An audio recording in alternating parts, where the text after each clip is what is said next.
Hi everyone, Paul Levy with Brownells here, and today we're going to go through the BRN-180 300 Blackout disassembly. Now it's pretty close to the standard BRN-180, but there's a few nuances with the gas system we'll go over to make sure you know how to get that in and out. So, disassembly. Well, one, when you get off the gun, make sure it's unloaded. We'll just do that here too, just to make sure. To take out the recoil system, it can come out quite easily. You want to keep this point away from your face. So I like to do this, just press it up against your torso and it pops out just like that. So there come the recoil guide rods and springs. Here I've got the charging handle comes out at this disassembly notch right there, that circle cutout. And then the bolt carrier group comes out just like that.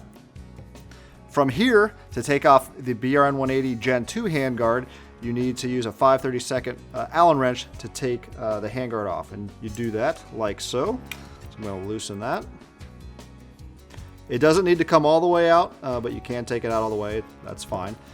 Now take the upper receiver, and with a non-marring hard surface, you're going to grab the handguard like so, like a beer can, and then just give it some light rasp.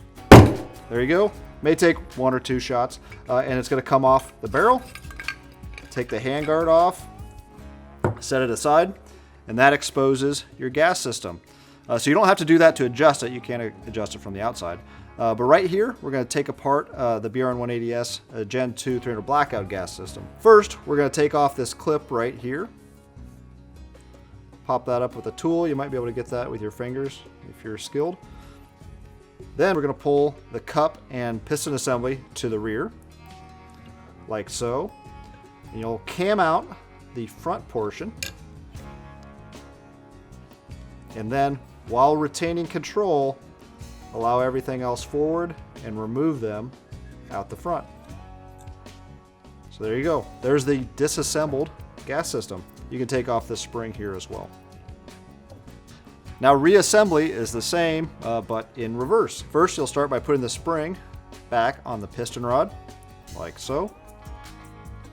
Then you'll insert into the upper receiver. You'll see there's a cutout for the piston rod right there in the upper receiver.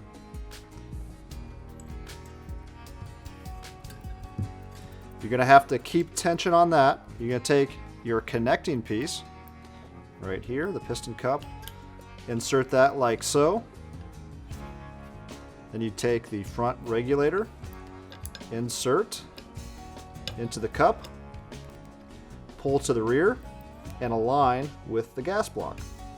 You'll see here, there's a cut here on the gas block. You'll need to align it so that one of your two gas settings, either 1 or 2, align with that cut. Allow the system to go forward, controlled, and then from there you can put the clip back in place. You can pull it back like so just to make sure everything's smooth, not binding. Take your handguard. There's a large portion right here.